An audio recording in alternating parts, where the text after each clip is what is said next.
Hi, my name is Ike Wade, and today I'm going to be presenting about dead zones and how we can prevent the asphyxiation of enormous masses of life in our oceans. So first I'm going to start off by explaining what a dead zone is. It's not an area where you can't get cell phone coverage. These are oceanic dead zones that I'm talking about. And these dead zones are large areas of the ocean that suffer from hypoxia, or lack of oxygen. For example, one of the bigger ones in the world is in the Gulf of Mexico, where there's a dead zone that's about 15,000 square kilometers, bigger than the entire state of Connecticut. So how do these occur? Basically what happens is these nutrients from fertilizers and from sewage and from wastewater treatment plants run off into rivers, and they head down to the oceans. Once they get to the oceans, these are food for phytoplankton and algae. There's these nitrates and phosphorus that are in the sewage and fertilizer feed these guys, and with the vast sources of food, the phytoplankton and algae bloom, and they absolutely blow up. They're all over the place. And then when they die, they drift into lower, colder water, where they're consumed by bacteria that consume, along with the phytoplankton, also consume oxygen. And when they consume this enormous amount of phytoplankton, they consume an enormous amount of oxygen and basically drain the oxygen completely out of the water. What this does is it kills everything that's in this area. So while a lot of fish can escape, the bottom dwellers like shellfish, crabs, etc., they're all wiped out. So this can drastically affect the economy because there are vulnerable fishing industries, especially in the U.S., the Gulf Coast shrimp fishery, which is right in the Gulf Coast. These dead zones kill off the shrimp. So imagine an area the size of Connecticut full of nothing but dead shrimp, crab, etc. Pretty disgusting. So this phenomena is reversible, though. We saw in the Black Sea, they used to have the largest dead zone in the world back in the 80s.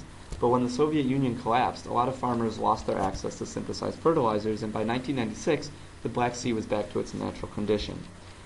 So the question is, how can we reduce the negative effects of these dead zones and reverse them? So one solution that's being looked into is called the oxygen pump. In Sweden, scientists are testing a wind-powered oxygen pump that would directly pump oxygen back into the dead zones. They have one of the largest dead zones in the world in the Baltic Sea. It's about the size of the country of Denmark.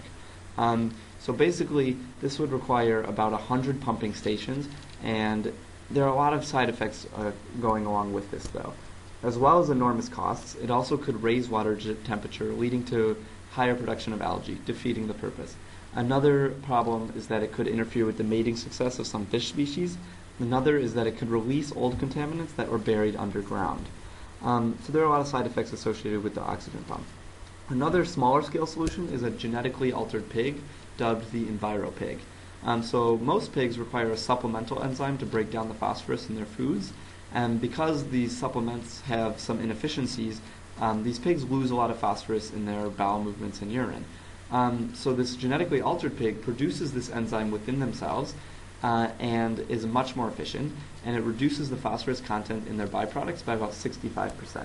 So that's a smaller scale way to reduce these dead zones by reducing the phosphorus directly at the source. Another is no-till farming, and this, in my opinion, is the most efficient way. So this is a form of farming that leaves stubble and root structure from old crop harvests in the ground. And what that does is it reduces erosion. And by reducing erosion by about 98% overall, we reduce the phosphorus runoff and we reduce nitrogen release, and it stops the nitrates and the phosphorus at their source. And this farming still has equal yields as normal farming, but with half the energy use, so it's more efficient. Well, about 36% of farmers in the United States are currently using this no-till farming, while about 5% of the world uses it.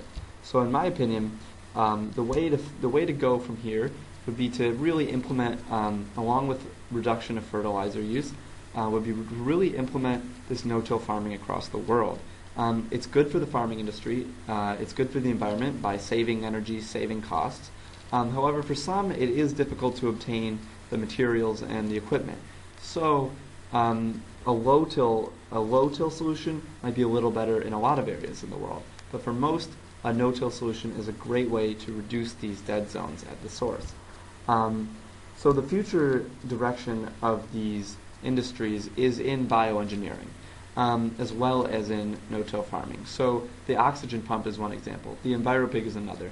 Another one that's being looked into is by adding chlorine to the water, they can bind phosphorus molecules and make them less usable for the phytoplankton. And by doing that, the phytoplankton don't boom as much. So Over time, in my opinion, the solution that best fits is no-till farming, as well as a combination of some of these bioengineered solutions. All right, thanks for listening about dead zones, and have a great day.